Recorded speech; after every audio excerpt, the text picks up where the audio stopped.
Hello viewers, this is doctor Wahid Baig from Jaipur India. आइए और आगे बढ़ाते हैं सिलसिले सवालात व जवाबात को। प्रश्न एवं उत्तर।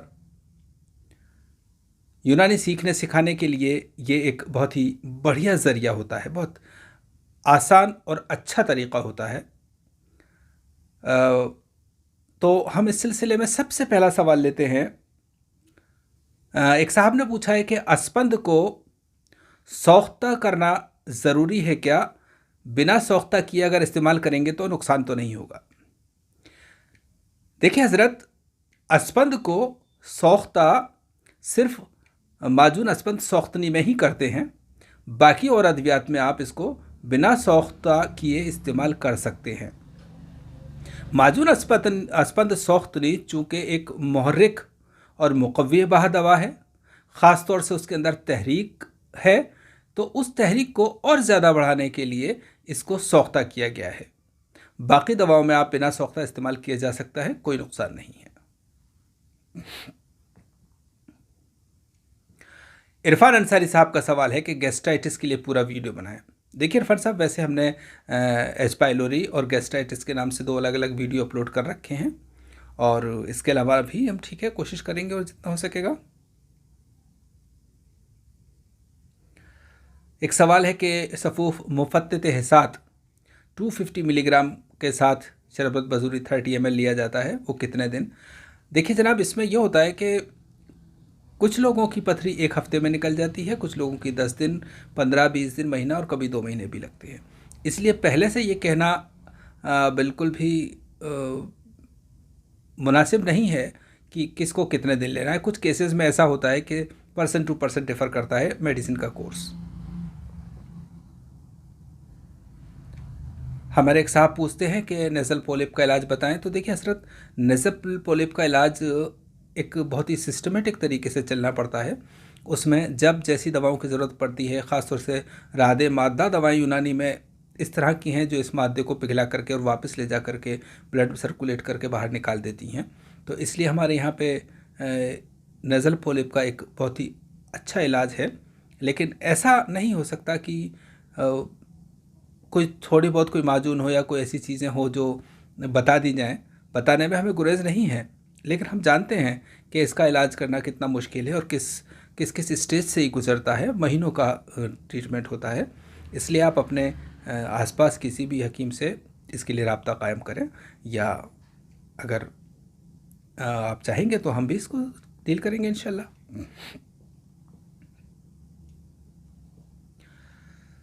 एक साहब ने एक बहुत इम्पोर्टेंट सवाल किया है कि डिलीवरी के बाद माजून सुपारी पाक खा सकते हैं क्या? देखिए हज़रत, माजून सुपारी पाक एक बहुत अच्छी माजून है, लेकिन माजून सुपारी पाक अक्सर डिलीवरी से पहले, ख़ास तौर से जब यूट्रस की कमज़ोरी होती है और जिन लोगों को बच्चे नहीं हो रहे होते हैं, तब इसका बहुत अच्छा काम है। हालांकि ये लिकोरिया में भी बहुत अच्छा काम करती है और बहुत सारे दूसरे काम भी हैं।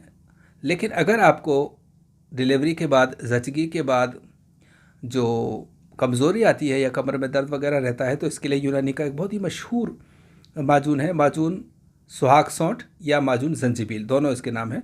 तीसरा माजून मुक़व्वी रहम भी आप इस्तेमाल कर सकते हैं। लबूब कबीर का मिजाज जानना चाहा है एक साहब ने। लबूब कबीर का मिजाज गर्म तर है। दबीदुल वर्द में गुलसुर्ख कैसे डालें, एक सवाल ये है। दबीदुल वर्द में गुलसुर्ख तमाम दवाओं के साथ मिला करके पीस लिए जाते हैं, छान लिए जाते हैं, बस सिंपल सी बात है। एक सवाल ये भी है कि ज़रिश्क का रुब कैसे बनाया या कैसे बनाया जाए। देखिए हुजूर वाला, हम ज़रिश्क का रुब का वीडियो अपलोड कर चुके हैं काफ़ी पहले। आप ज़रिश्क से या बर्बेरिस वर्गेलिस के नाम से अगर इसको सर्च करेंगे तो मिल जाएगा। अब एक ख़ास बात नबील अहमद साहब ने जो कही है वो अपनी जगह एक बहुत इम्पोर्टेंट बात है। हमारा एक वीडियो है शायद माजून पंबा दाना, उसमें हमने सालब मिस्री की जगह सालब पंजा दिखाया है और ये बोल दिया है कि सालब पंजा और सालब मिस्री एक ही बात होती है। इनफैक्ट दरअसल हमें कहना ये चाहिए था कि सालब मिस्री इस्तेमाल करें या सालब पंजा इस्तेमाल करें, एक ही बात है, चूँकि दोनों के अफ़ाल व ख़ास तकरीबन यकसा हैं। हालांकि अगर सालब मिस्री इस्तेमाल किया जाए तो ज़्यादा बेहतर रहता है। हम अल्हम्दुलिल्लाह बहुत अच्छी तरह से जानते हैं कि सालब मिस्री और सालब पंजा अलग अलग होते हैं, और सालब मिस्री और सालब पंजे का एक वीडियो भी हमने अपलोड कर रखा है जिसमें बहुत तफसीली जानकारी दी गई है। लेकिन हाँ, जल्दबाजी में ये गलती हुई है, कहने में गलती हो गई है। मतलब और मकसद हमारा जो था वो शायद आम हमारे व्यूवर्स समझ रहे होंगे कि हम यही कहना चाहते थे कि ये दोनों में से कोई एक इस्तेमाल किया जाए, एक ही बात है। बहरहाल आपका शुक्रिया।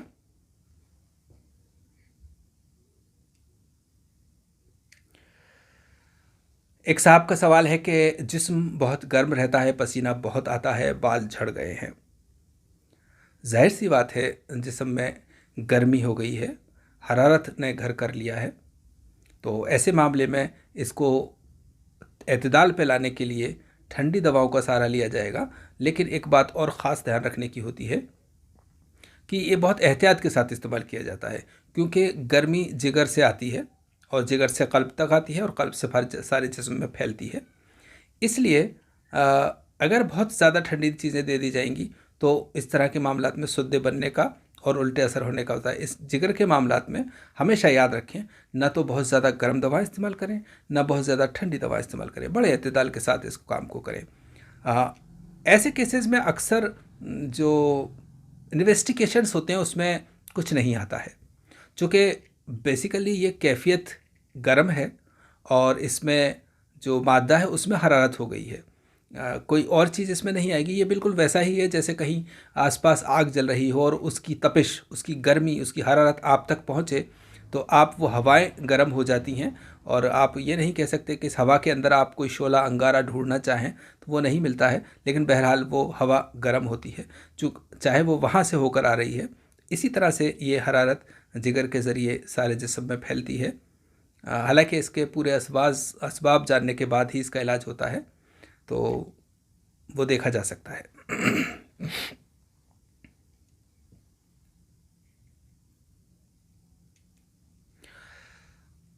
एक साहब का भी सवाल है, देखिए बहुत बहस तलब सवाल है, क्लियर करते हैं इसको। आइए, जवारिश ऊद तुर्श, जिसमें कि लीमू की एक बड़ी मकदार है, जिसको हम सफ़रावी अमराज में इस्तेमाल करते हैं, जहाँ पे सफ़रा ज़्यादा हो गया है, मुंह कड़वा रहता है और सफ़रा की वजह से भूख नहीं लगती है। ऐसे हालात में जवारिश ऊद तुर्श बहुत अच्छा काम करता है। वैसे भी अगर नींबू को आप सफ़रावी अमराज में तन्हा किसी भी शक्ल में, चाहे सिकंजबीन बनाकर पीते हैं या ऐसे ही चूसते हैं, तो फ़ायदा करता है। चूँकि नींबू काते सफ़रा है, सफ़रा को ख़त्म करने वाली एक दवा है। और वैसे भी इसको आप थोड़ा थोड़ा दवा के तौर पे अगर इस्तेमाल करते हैं तो इसके अच्छे रिज़ल्ट आते हैं। तो नींबू, उन साहब का ये कहना है कि ऊद तुर्श से ये बाह को कमज़ोर कर देता, क़ुव्वत बाह को कमज़ोर कर देता है, यानी कि सेक्सुअल पावर को कम कर देता है। ये बिल्कुल वैसी ही बात है जैसे कि किसी का गला ख़राब हो रहा हो और वो ठंडा पानी पी ले और उसको फिर खांसी हो जाए, और आप ये कहने लगे नहीं भाई ठंडा पानी मत पीना, ठंडे पानी से खांसी हो जाती है। ठंडा पानी, गला पहले से ख़राब था, उसके ऊपर अगर आप ठंडा पानी पीते हैं तो बेशक खांसी ज़ुकाम हो जाएगा और तकलीफ़ बढ़ जाएगी और कुछ और भी हो सकता है आगे भी।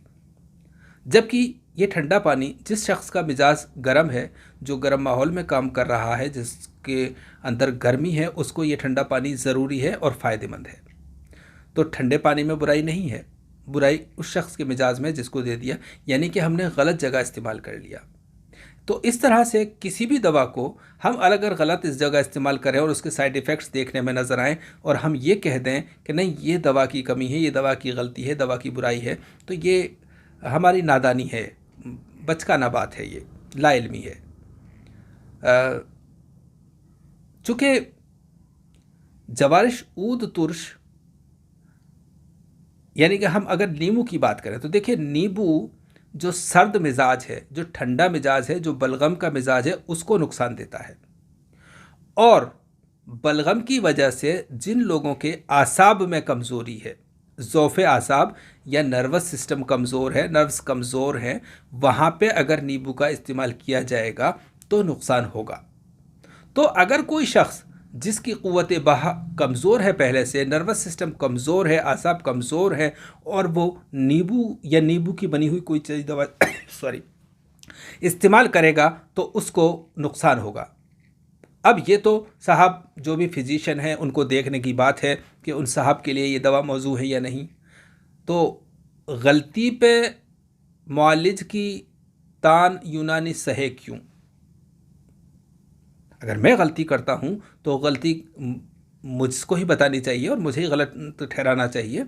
यूनानी को हम गलत कह देते हैं, दवाओं को हम गलत कहते हैं, ये बहुत मुनासिब बात नहीं है।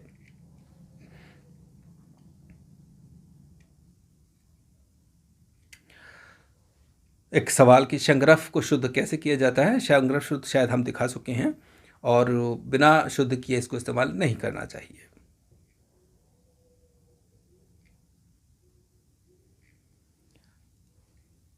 बहुत सारे सवाल ऐसे होते हैं जिनका जवाब क्या दें यही नहीं समझ में आता। जैसे एक सवाल है कि लीवर में गर्मी बढ़ गई है, लीवर में सूजन आ गई है, उसका इलाज बताएं। अब लीवर में गर्मी बढ़ जाना, लीवर में सूजन आ जाना इतनी छोटी मोटी बात तो है नहीं कि उसके लिए हम कोई एक छोटा सा नुस्खा बता दें और कुछ करें कि आप ये लीजिए ठीक हो जाएंगे। पहले केस को समझना होता है। यही वजह है कि आज बहुत सारे केस बहुत बिगड़ जाते हैं, और फिर उसके बाद मॉलेज को, फिजिशियन को भी परेशानी, पेशेंट को भी परेशानी कि पहले ही कुछ ना कुछ ऐसी वैसी चीज़ें इस्तेमाल करना चाहते हैं। छोटी मोटी बात, खांसी जुकाम नज़ला या थोड़ा बहुत कोई गैस बनना, ऐसी चीज़ों में ठीक है, चलता है। लेकिन अगर कोई ऐसी बीमारी हो गई है जो वाइटल ऑर्गन से रिलेटेड है, वहाँ पे मैं समझता हूँ रिस्क नहीं लेना चाहिए।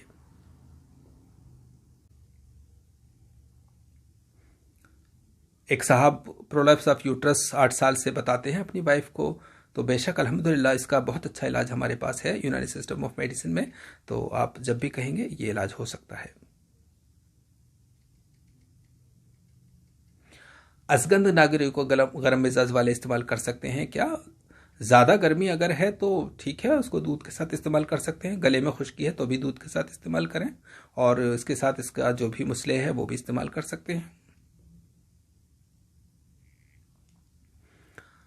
अब एक सवाल और जो बहस तलब है, जो डिस्कशन चाहता है कि जवारिशात, माजूनात और इत्रिफलात, यानी कि इस तरह की जो दवाएं हैं उनमें प्रिजर्वेटिव्स माने अफूनत अदविया, यानी जो प्रिजर्वेटिव्स हैं उनका इस्तेमाल कहाँ तक जायज़ है। देखिए हज़रत, कुछ सवाल ऐसे होते हैं जो वक्त के साथ तब्दील हो जाते हैं। एक ज़माना था जब माहौल के अंदर इतना गंदगी नहीं थी, इतना बैक्टीरियल इन्फेक्शन नहीं था, इतना ज़्यादा कोई पॉल्यूशन नहीं था, बहुत साफ हवा थी, साफ पानी था, साफ चीज़ें थीं। तो उस दौर में दवाओं में प्रिजर्वेटिव नहीं डलता था और शुगर को सिर्फ इसके साथ इस्तेमाल कर लिया जाता था, तो ठीक था। लेकिन आज के दौर में ना तो पानी सही है, ना हवा सही है, और माहौल में हर वक्त पोल्यूशन है, बैक्टीरिया है, फंगस है, वायरस है, बहुत कुछ है। तो उससे बचाने के लिए ज़रूरी है कि हम दवा में प्रिजर्वेटिव डालें, और इस तरह का रवैया रखना कि थोड़ा सा प्रिजर्वेटिव अगर दवा में डल गया तो क़यामत आ जाएगी, ऐसा ठीक नहीं है। एक ख़ास मिक़दार में प्रिजर्वेटिव को अगर डाला जाता है दवा की हिफाजत के लिए, मरीज़ के इलाज के लिए, अगर हम इस तरह की दवाएं नहीं डालेंगे तो दवाएं ख़राब होने लगेंगी और आप दवा मिलना मुश्किल हो जाएगा। इसलिए मेरे नज़रिया ये है कि दवाओं में अगर बदले हुए दौर के हिसाब से कुछ बदलाव किए जाते हैं, कुछ चेंजेस किए जाते हैं, तो वो जायज़ है। एक सवाल और फाइनली ले लेते हैं। एक साहब ने सवाल किया है कि यूरिक एसिड सौदा है या सफरा।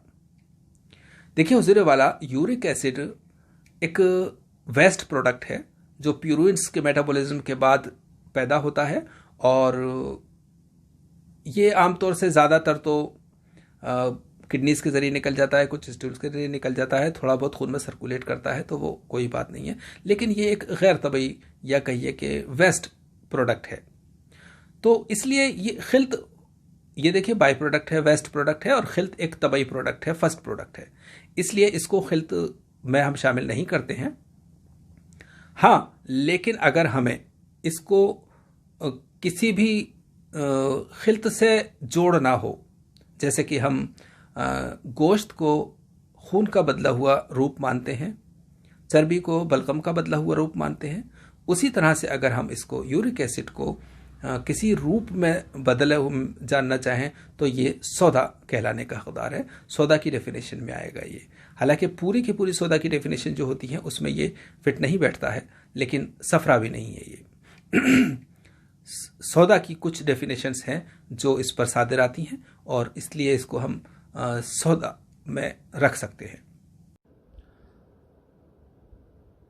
पिछले वीडियो में हमने सेब को किस तरह से पीसते हैं इस बारे में बात की थी। सेब के चिप्स बनाकर खुश कर लिए थे, लेकिन फिर उसको अल्टीमेटली पीसते कैसे हैं, मिक्सर में कैसे पीसते हैं। उसी इनफैक्ट जब हम दवाउल मिस्क मुअत्तदिल सादा के कैप्सूल बनाते हैं तब हमें सेब और ज़रिश्क दोनों दवाओं के साथ पीसने होते हैं। तो उसको हम कैसे दवाओं के साथ पीस लेते हैं, ये देखिए आप, ये देखने की, जानने की, समझने की बात है, तजर्बे की बात है। आइए पीसते हैं सेब और ज़रिश्क दवा के साथ और बनाते हैं दवाउल मिस्क मुअत्तदिल सादा के कैप्सूल। देखिए व्यूवर्स, ये ज़रिश्क और ये सेब, सूखा हुआ सेब खुश्क, और ये इसका पाउडर दवाउल मिस्क मुअत्तदिल सादा का। अब हम इस पाउडर में ज़रिश्क और सेब को पीसेंगे। तो आइए पीसते हैं सेब और ज़रिश्क। ये सफ़ूफ पाउडर जिसको हम अब मिक्सर में डाल रहे हैं, देखिए। और एक बार अब इसमें सेब, ज़रिश्क पहले ले लेते हैं, नो प्रॉब्लम।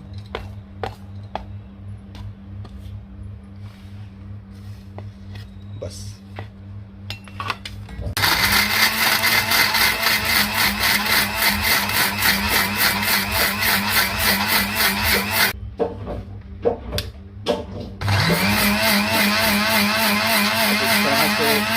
जा रहा है, बस बंद करो, डालो यहाँ पर। अब देखिए इसको हम छानते हैं।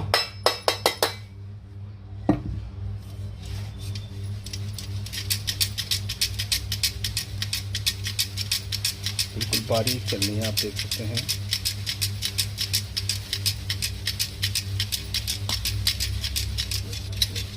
अब इसको मिक्सर में डालो।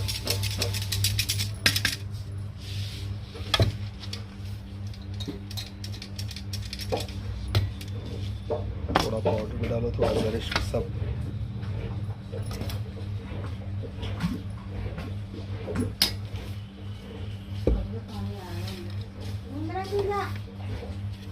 हाँ, धूप में रख दो।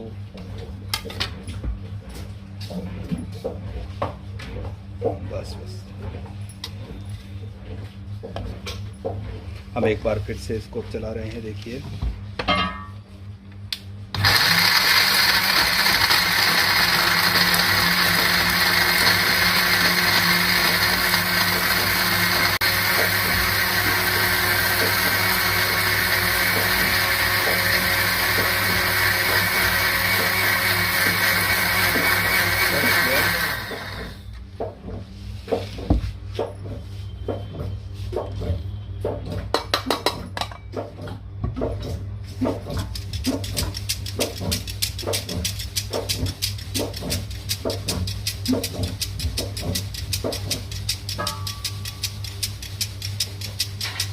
देख सकते हैं इसमें थोड़ा थोड़ा ज़रिश्क और सेब बचा है।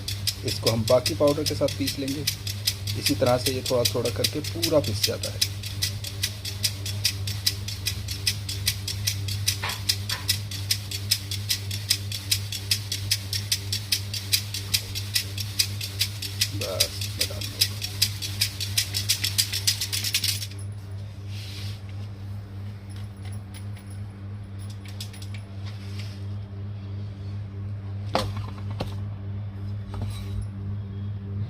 बिल्कुल बारीक चलनी है, आप देख सकते हैं।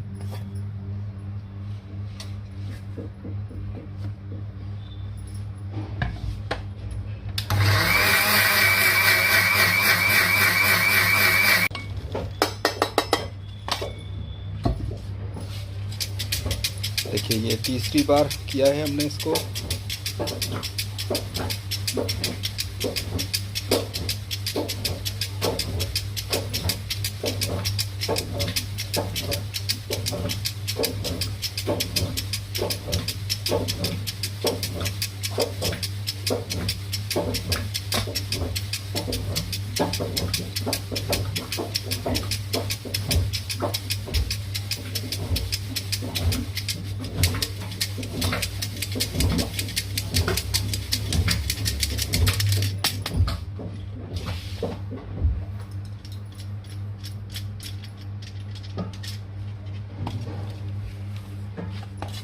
आधा डालना बस,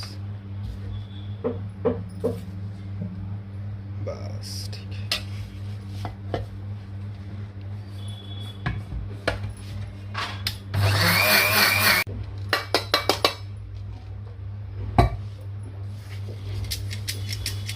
और ये 5th टाइम है इसका।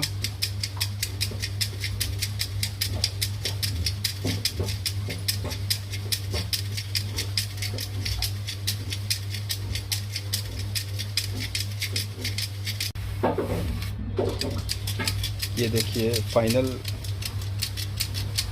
है इसका।